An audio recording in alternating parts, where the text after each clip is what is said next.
Сіздер мен Диля Ахматова, Москва шаарынан видео тартып атам. Достор, буга чейинки видеолорумду карап чыксаңыздар болот. Үй алуу боюнча 2 видео жасаган болчумун. Ал жакта айтылбай калган маселелерди бүгүнкү видеодо айтам деп ниет кылып атамын. Себеби чынында кимдир бирөөгө мисалы маалымат катары бир сөз деле пайдалуу болуп калышы мүмкүн экен да. Мисалы Россияда эң көп жүргөндөр, миграцияда жүргөндөр алды 25 жыл болуп калыптыр. Мен билгендерден да, тааныгандардан. Мага эле мисалы 17 жыл болуптур да, 18 жыл кетип атат.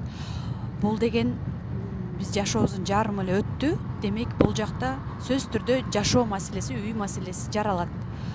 Ошол үй алууда биз кандай каталарды жасаганбыз жана азыр кандай мүмкүнчүлүктөр болуп атат, ошол жөнүндө болмокчу видео. Биз бул жактан көчүп кеткенибизге 1 жыл болду. 11 ай болду. Жарым өмүрүбүздү ушул жакта өткөзүүгө Аллахым насип кылыптыр. Бирок кандай гана күндөр өтпөсүн, бардыгына шүгүр. Көп жыл жашагандыктан бул жака тамырларды пускать эткенге успеть этиппиз да, орусча айткандачы. Себеби көптөгөн ишканаларыбыз бар бул жакта, келип налоговый обязательстволорубуз бар, ошого бат-баттан келип турганга туура келип атат. Анан мына азыр Аллахым буйруп бүгүн дагы келип калыппыз. Келип эле мен сиздерге пайдалуу болгум келди, как обычно. Умар Али. Анда эмесе кеттик, кайра келдик. Умар бизге азыр кайсы үйлөр, кандай үйлөр кайсы жылы берилет, канча турат, кандай шарттар менен айтып берсин. Келиңиздер көрөлү. Бул 1 комнат квартира, 36 метр квадрат. Кухня, спальня менен. И бул обзор. Обзор. Отделкасы менен берилет, С отделкой берилет, без отделки дагы бар. Эгер без отделка алса 7 миллион, отделкасы менен болсо 8 миллион. 1 миллион разница берет. Так, дагы бир плюс жерлери бул жердин, мисалы, мебелдери жок болот, бирок отделкасы дагы ушундай болот. Так, 35 квадрат. 35 метр квадрат. Бул жери кире бериш. Бул жакта шкафтары менен. И эгер отделкасы менен алсаңыздар, санузел уже совмещенный болот дагы, полный обставленный. Мындай айтканда бардык нерсе даяр. Кайсы мына эшиктен кирдим, качтыр бул. Эшикке киргенде могу жерде холл. Андан кийин киргенде эле бул жер. Бул жер спальня. Спальня комната бир. Слева санузел. Бул жерде сол тараптан санузел ушундай даяр берилет экен. Анан кухнясы жакты, мага кухнясы чоң экен. Кухнясы аябай чоң. Кухнясы бир 15 квадрат чыгат окшойт. Чыгат 15 квадрат. 12 жарым. 12 жарым квадрат экен. Аябай даяр дизайны менен экен, кара. Такой минимализм, простой сон. Баасынан эми расчетторду кылып бере кой. Эгер 8 миллион боло турган болсо, айына примерно 45-50 миңдин тегерегинде төлөйт. Айына 45-50 миң тегерегинде төлөйт. 2025-жылы. 25-жылы уже ключун колуна алат. Мындан чоңураак да варианттары бар. Мындан чоңураак варианттары бар. Полноценный 2 комнат квартира бар. 54 метр квадрат. Ондай. Кухнясы 10 метр квадрат, гостиная бар. 19 метр квадрат. И спальня, лоджиясы менен 2,5. Эң плюс жери санузел, 2 санузел бар. Бир санузел ваннасы менен совмещенный, экинчиси просто отдельный санузел. Коридору 8 метр квадрат. Примерно ушундай болот. Отделкасы дал ушундай болот. Без никаких изменений. Аябай качественный үйлөр. Мисалы, Инградты биз көбүнчө айфонго салыштырабыз. Самолет менен пик болсо, мисалы, Samsung Mi телефонда. Санузел бул жерде чоңураак болот экен кичине. И жанагындай эле входная дверь. Бул жерден киресиздер. Электронный щиттер үйдүн ичинде эле. Бир туалет жагында. Бир туалет жагында. И бул жак отделка ушундай коричневый болобу, Кудун үстүнө болот. Эки видте отделкасы, бирөөсү темный, бирөөсү яркий. Ал темный жакта. Бул жакта спальня. Спальня. Мына жер терезеси панорама болсо сонун болмок, Как раз ушул жерде лоджиясы бар. Дальше лоджия бар еще. Дальше лоджиясы болот. Все, 54 квадрат. И бул жер болсо гостиная. Гостиная. Гостиная, да. Чоң эле экен. Чоң. Прям как будто 3 комнат сыяктуу көрүнөт экен. Полноценный двухкомнатная квартира. И бул жагы болсо жана эле көрсөткөндөй кухнясы. Аны эсептеп, эгерде чөнтөккө өтө оор келбей тургандай кылып, студияларды деле алып кое берсе деп кеңеш берем да. Менде деле биздин үй бүлөдө мисалы ал жылдары шартыбыз жок болгон, бирок арзан студияларды алганбыз да. анда оңой төлөш да оңой болгон. Анан мындай коркунучтуу да жеңилирээк болгон. Ал эми кызыгып эле берип атат десе эле чуркап барып 3 комнатныйды алып алганда биринчиден чөнтөгүбүзгө ал убакта туура келбейт эле. Анан мышлениябыз даяр эмес экен эле да. Анан ошол бизге трамплин болуп берген. Бирөөнү алгандан кийин деп коркунуч жоголот. Кийинкисин чоңураак алганга уже мындай свободный болуп каласың да. Ошо сыңары мен да көрүүчүлөргө айтат элем, шартыңыздарга караңыздар. Мүмкүнчүлүк болуп турса, айына бюджетиңиздерди ошо тиги бир комнатныйды 45 миңден төлөткенсиздер, 45 миң. Бир комната 45 миң. А эгер студиялы турган болсо, айына 30-35 миңден турат. 30-35 миңден эле төлөп турасыздар. Инфляция жыл өткөн сайын ал сизге 30-35 миңдин күчү деле жок болуп калат. Кийин аренда коруп койсо деле ошол эле. Арендага деле ошол болот эмеспи? Ал эми мына кичине бюджетиңиздер көбүрөөк болсо, 2 комнатныйды алыңыздар. Ал бул айына 60 миңден экен, 60 миңден төлөп 3 жыл жашай турган, 5 жыл жашай турган эмеңиздер болсо, ниетиңиздер болсо, мыналарды караңыздар. Пирожки алгандай алып атышат. Дагы бир айтат турган Баары ошол убакыттар өтүп кетет деп айткым келип атат да. Убакыт бат эле өтүп кетет. Мисалы азыр бизге мен эмне үчүн бул сфераны тандагам да? Мисалы башында кредит арам болбойт депчи. Анан Чуагажынын фатвасы бар да, 2 шарт менен да. Эгер адамдын үйү жок болсо, анан төлөгөнгө мүмкүнчүлүгү болсо. Ошол система менен азыр ошол принцип менен иштеп жатабыз. И мен көпчүлүк бекендештер келсе айтам да, айына канча төлөй аласың? Общий примерно 100 миңби, 150 миң табасыздарбы? Ошол 150 миң таба турган болсоңуз, значит сиз айына 70 миң же 60 миңге эле квартира алышыңыз керек депчи. 150 миңден төлөсөң да бат эле төлөп бүтөт да. Просто айткан себеби көп эле биздин тааныштарым менен өзүмдүн эле досторум бар. Только чайханада да. Мисалы кечинде балдар менен ашка барып калсак деле любой чайханада кыргыздар да. Акчаларыбыз асманга эле кетет. Акча чогултканды билбейбиз да. Акча чогултуш кыйын биз үчүнчү. Тууганың сурап калат же таанышың сугарып калат, берип коесуң, же той болуп кетет, дагы бир нерсе болот. А эгер акчаңыздарды сиз ипотекага куюп алган болсоңуз, полный акчаңызды ошол жака киргизе турган болсоңуз, бат эле төлөп бүтөсүз. Мисалы 5 миллиондук үйдү алган болсоңуз, айына 30 миңден тура келет. Эгер сиз 100 миңден берсеңиз, сиз 5 жылда эле жаап болосуз да. 5 жылда кутулуп болот үйдө. Ошол мышление жөнүндө сөз болуп атат го. Мен Дубайда 1 жылдай жашап, ушундай объектилерге бардым да. Биздин жаштар, жигиттер, кыздар ушундай жерлерде иштешет. Ал жакта мышление, үй алгандардын мышлениясын түшүндүм да, билип калдым да ошонучу. Алар деген өздөрү мисалы Америкада отуруппу, Европада отуруппу, анын риэлтору жакшы бир онлайндан презентация кылып берет экен. Старт продаж деп башталганда 1 мүнөттө түгөнүп калган үйлөрдү көрдүм да. Өз көзүм менен көрдүм. Мен бул жака видеону киргизип койгонго аракет кылам. Бул жер очередь экен. И ошондой старт продаж болгон күндөр эле түгөнүп калат. А биз жылдарыбыз кетет пока ойлонуп үй алгычактычы. Алыш керек эле, болобу экен, болбойбу экен деп анан уже 3-4 жылыбыз өтүп кетет. 3-4 жыл уже арендага төлөп койгон болобуз да. Анан тем более мен мындай мүмкүнчүлүктү жөн 200 миң шарты 200 миң бересиң. Вообще 200 миң акчасы. 200 миңди кимге бересиң өзү? Плюс-минус расходдор бул мисалы страховка төлөйт и броньга акча төлөйт. Бул 200 миң. Ошо баары биригип. Жок, бул анан бизге 100 миң услуга төлөйт болду. Токто. Общий канча берет? Общий 100 миң биздин услуга. Страховкага берет плюс-минус 50 миң и бронь 10 миң рубль болду. Бронь 10 миң рубль. Документтер кандай болуш керек? Паспорт, ННС. Российский, бирок.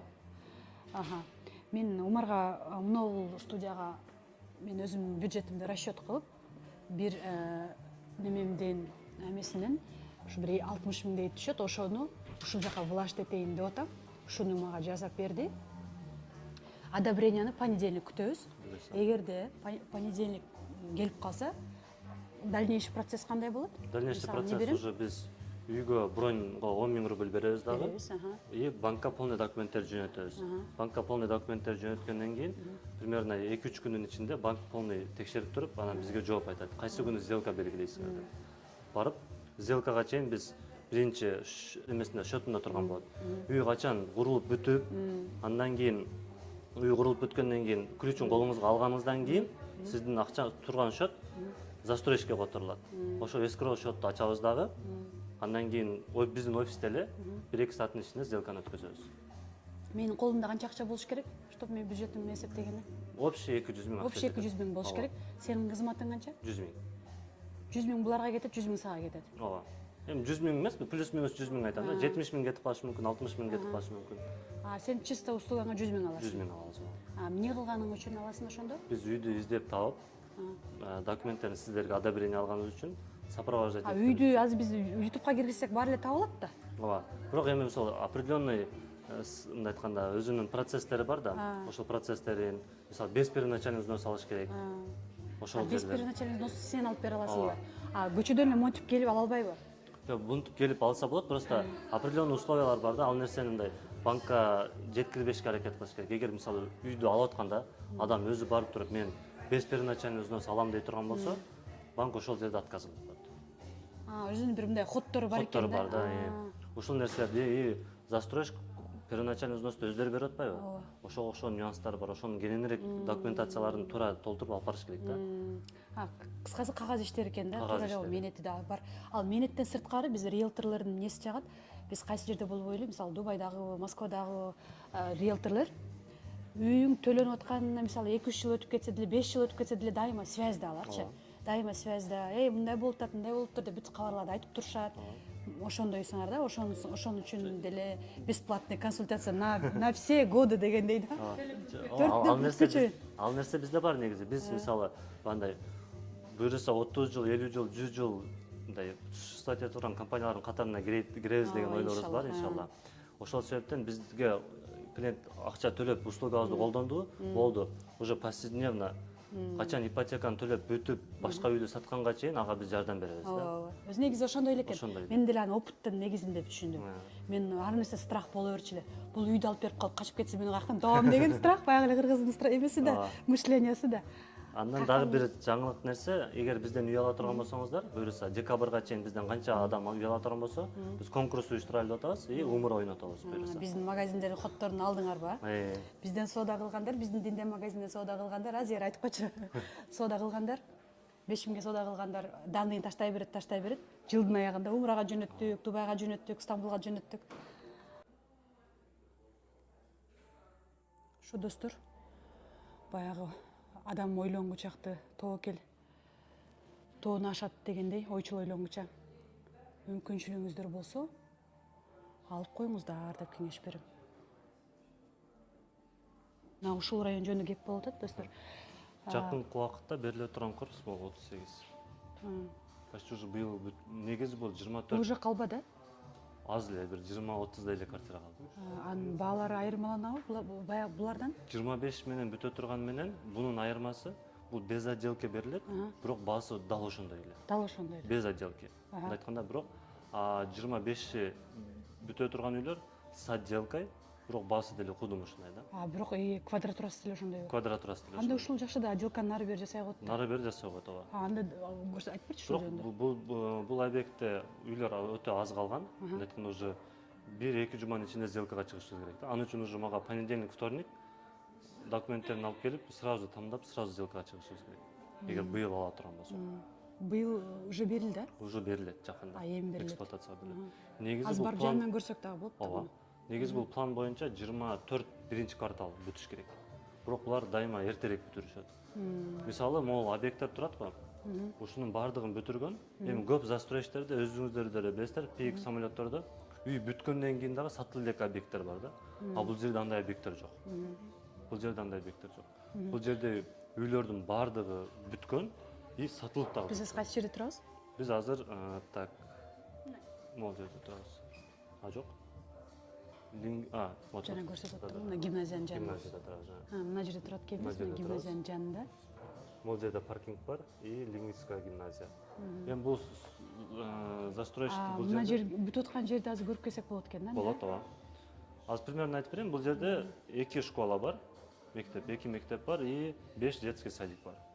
Айтсак, мына бул жаңыраак, быйыл бүтө турган үйдө баасы окшош деп атасың. Ушул эле акцияга илешебизби? 200 000 берип туруп эле айына төлөнсө, сонун вариант экен да. Сонун вариант да.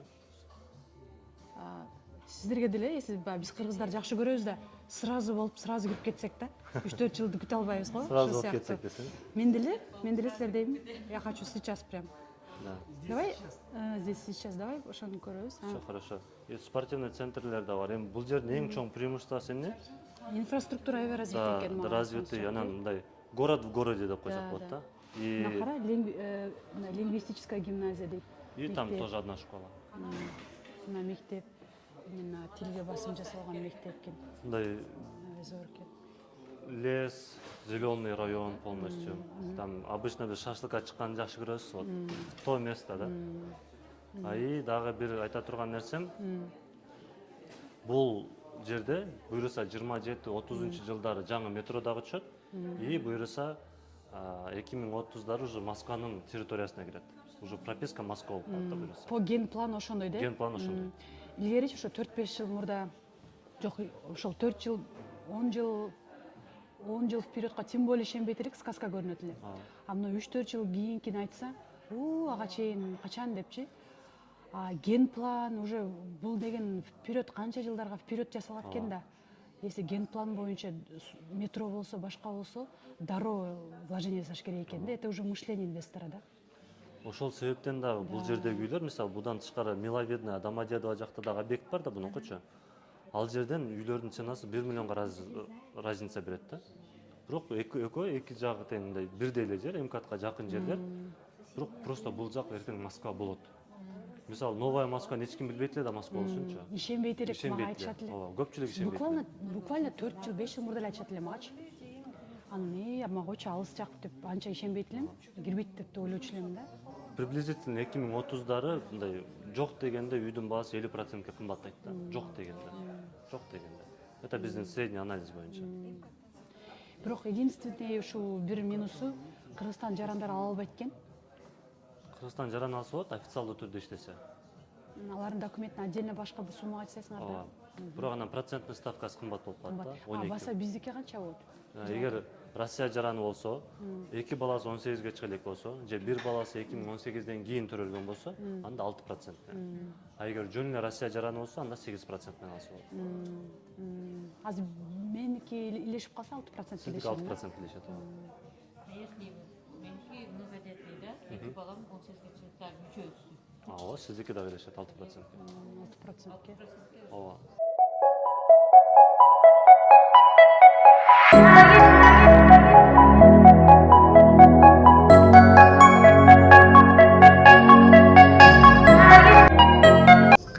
Сиз үй алганга эмне себепкер болду? Биз үй алганга көп жылдан бери, 16 жылдан бери Москвадабыз. Квартирага деле акча төлөп жашайт экенбиз. Ошондон улам ушундай чечимге келдик. Өзүбүздүн квартира болуп калат экен, ай сайын төлөгөн сымбат этип жашаган квартирага деле төлөйт экенбиз, бул жака деле төлөйт экенбиз. Ошого чечим кабыл алып, үй алат деп чечтик. Сонун. Бизди кай жактан таптыңыз же ким аркылуу таптыңыз? Сиздерди YouTube'дан Диля Ахматованын каналынан көрдүм. Ошол аркылуу таптым. Сонун. Негизи эле могул үй алганда эмнеге ушул именно Новая Внукованы тандадык? Эмнеге дегенде новостройкадан анан прописка Москва болот экен.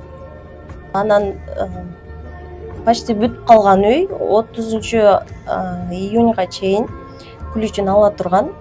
Анан скидка кылып берди. Скидкасы 13 миллион 100 миңдик үйдү 1,85 миллион скидка кылды. Ошондо 12 миллион 15 миңге үйдү алдык. Негизи эле үй алган сизге кандай кыйын болду, жеңил болду? Мен үчүн аябай эле жеңил болду. Эч жака барганыбыз жок. Баары эле сиздердин офисиңиздерде бирге отуруп эле тандадык. Даже документине эч жака барганыбыз жок. Баардыгы онлайн түрүндө бүттү. Мага аябай жакты. Мекендештер, эгер сиздер Москва же Московская областтан үй алам десеңиздер, анда бизге кайрылыңыз. Аманат турак жай компаниясы сиздин аманаттарыңызга кыянат кылбайт. 10 жылдан кийин эмне популярный болот, ошол нерсени азыртан башта дейт да. Баягы инвесторское мышление, да? Ооба. Асман шаарына жөнүндө айттык го. 10 жылда, 20 жылда ал жер эми сон болуп десек биз баарыбыз ишенбей атабыз. Эч ким ишенбейт. Көп ишенбей атат, Мен мисалы ишенем. Мен ишенем, себеби мен толук мындай кандай десем, мен ишенем, что ушундай ойгонуп калган адамдар бар да. Бизде инсандар ушундай чет жакта жүрүп келген балдар, кыздар бар. Ушундай алар ишенип атат, алар мындай күйүп атат, алар уже көзү жетип калган, билем. билет да. Единственное ошол баягы башкача ойлонуп аткан, бут тосуп аткан, үчүнчү күчтөр болушу мүмкүн. Же жөн эле кычастан эле көз жетпей эле баягынтип ошентип аткандар болушу мүмкүн. Эми ылайым эле ошол шаарыбызда чындап эле өркүндөбөсү. Буюрса иншалла. Ошол макеттегидей, ошо презентациядагыдай болуп кетсе, Болот буюрса. ошондой болуп кетсин, анан ушул жерлерден алып акчаңарды 2-3 жылдан кийин сатып туруп, ошол жактарга булашты этүү насип этсин. Иншалла. Анан могул Ошо.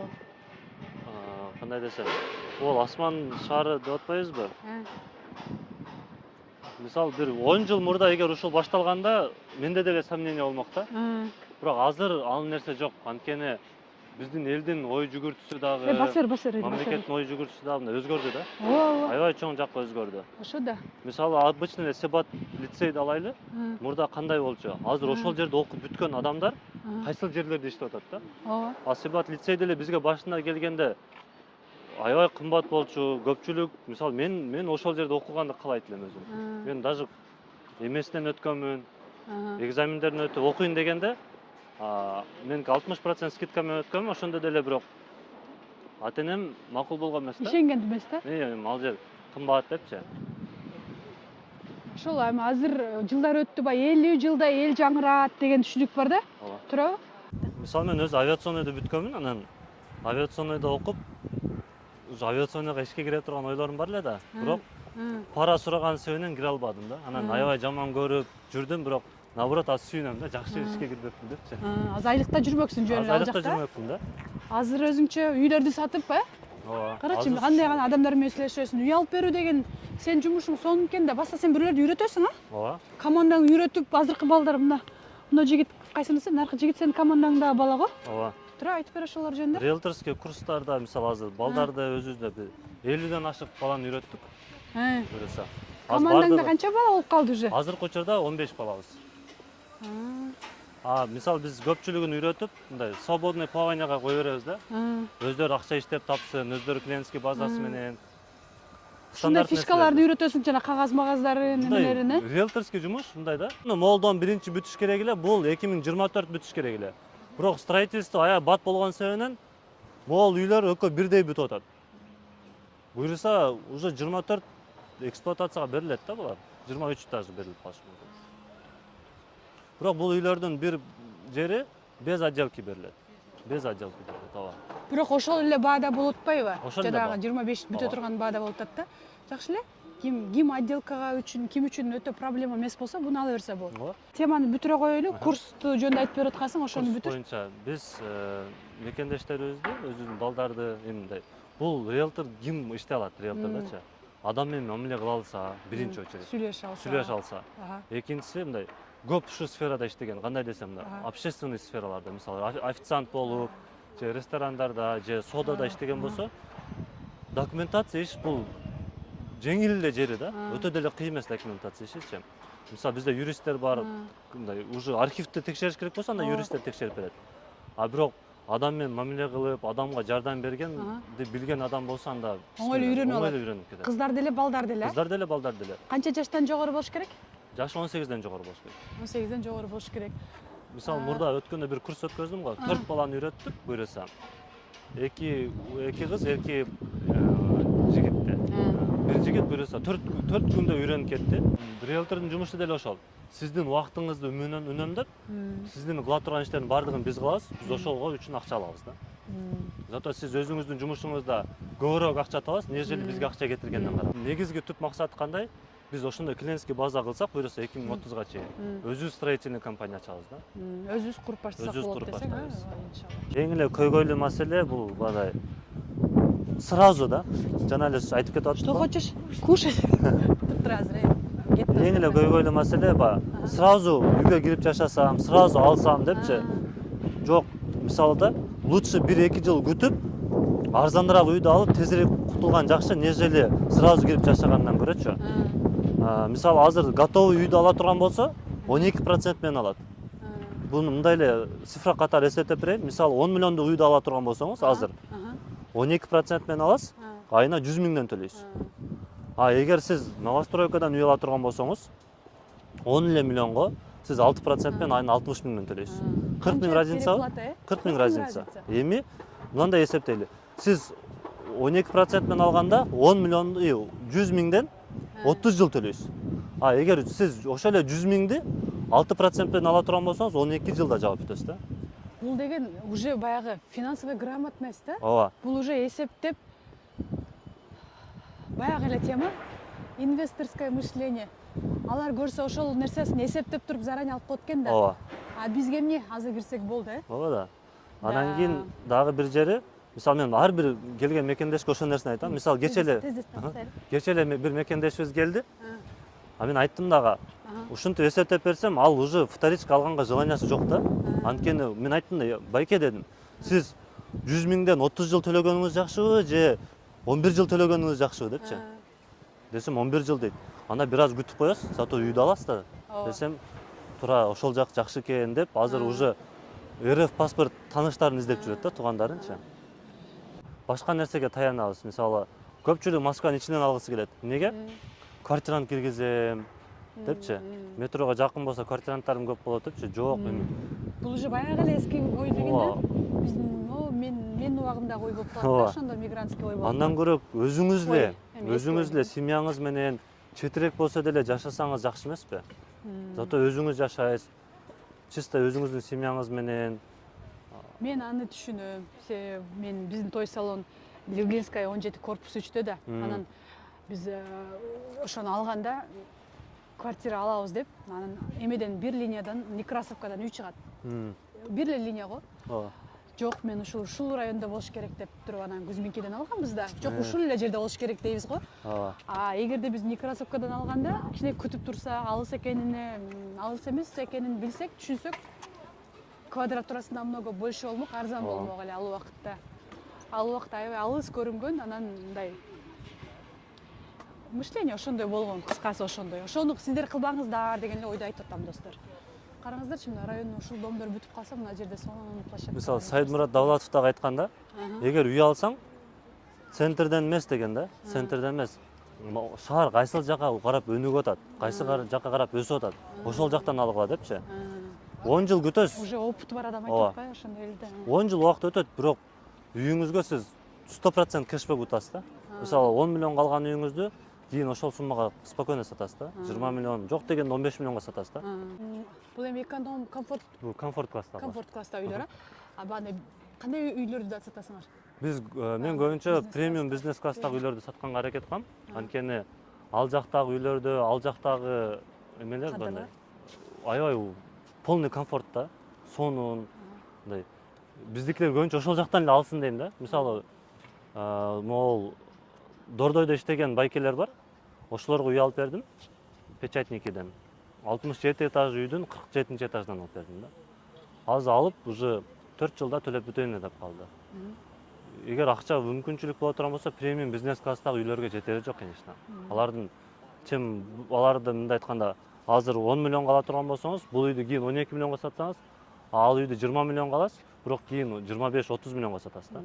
Бир эле пример, бул Лужникини билесиздер, ошол жерде биринчи старт продаж башталганда 7 ай, 8 ай мурун. Ал жерде үйдүн баасы, квадратурасы 500 миңден эле. Азыр 800 миңге көтөрүлдү. Мындай айтканда, бир жылдын ичинде 300 миңге көтөрүлдү, 1 метр квадрат. 50 метр квадрат алган жерде уже 300 миңге көтөрсөңүз, уже жакшы эле прибыль түшөт. Ал уже башка клиентура да, ал сумма деген жок дегенде 20 миллиондон ары башталат да, минимумчу. Биз азыр бүгүнкү кеп кылган үйлөр, ошол баалары 7 миллиондон башталат экен, достор. Эң арзаны 5 миллион. Даже 5 миллион. Эң арзаны 5 миллион студиялар, 20 метр квадрат.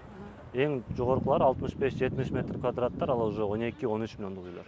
Эң 5 миллиондон 13 миллионго чейин вопрос сен ошондой экен. Дагы эмне кошумчалайсыңбы бир нерсе? Кошумчалатам эмне? Ар бир адам үйлүү болсун. Анткени бул чоң бир капитал да. Үйүң болгондо уже башкача энергетика болот.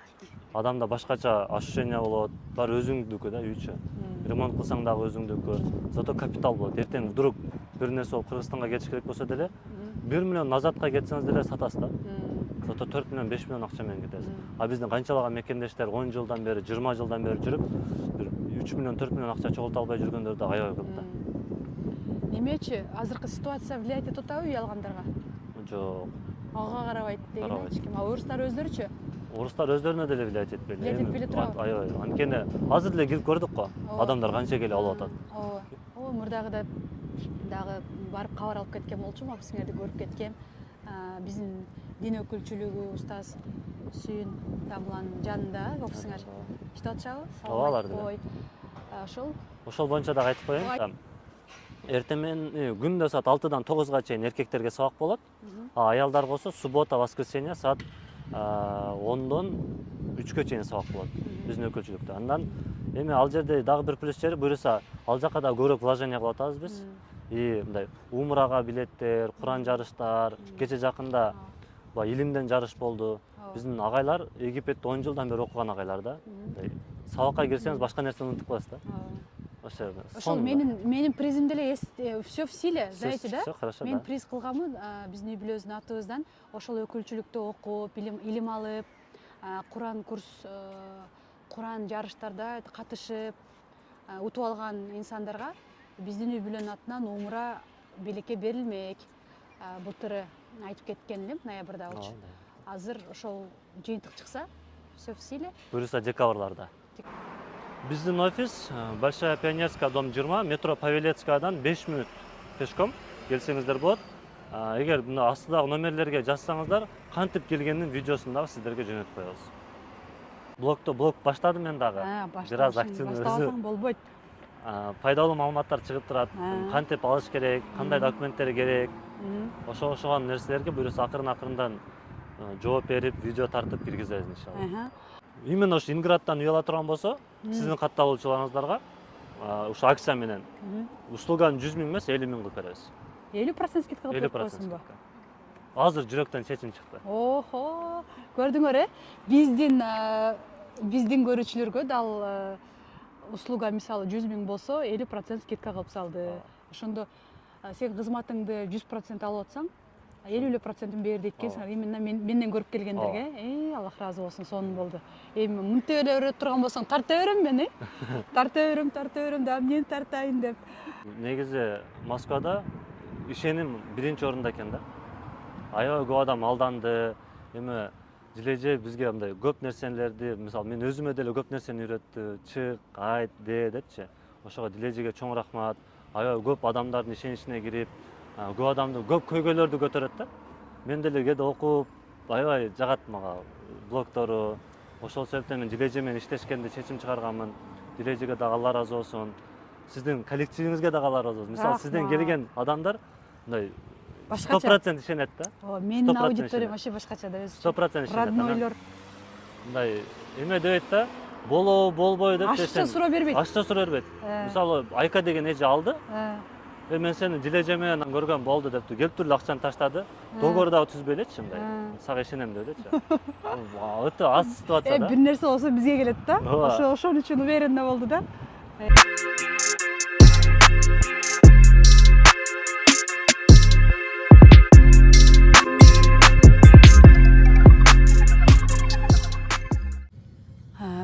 Менин жүрөгүмдө өйкөгөн нерсе бар. Өйкөгөн деген деле эмес, жөн эле бир ой толгоо болуш керек. Ошо менен бөлүшүп коеюн. Мисалы, биз бул жакта эми Аллахым ушул жактан бизге рызкы чачкан болсо, ушул жерде жашап бизге насип кылыптыр.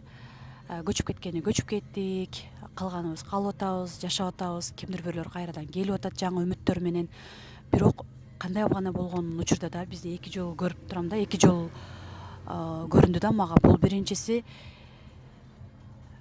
же биз бул жака таасир беришибиз керек, өзүбүздүн жүрүм турумубуз, өзүбүздүн динибизди, маданиятыбызды жакшы жактан көрсөтүп, бул жака таасир берсек болот. Себеби өзүңүздөр билгендей көптөгөн мамлекеттер бар.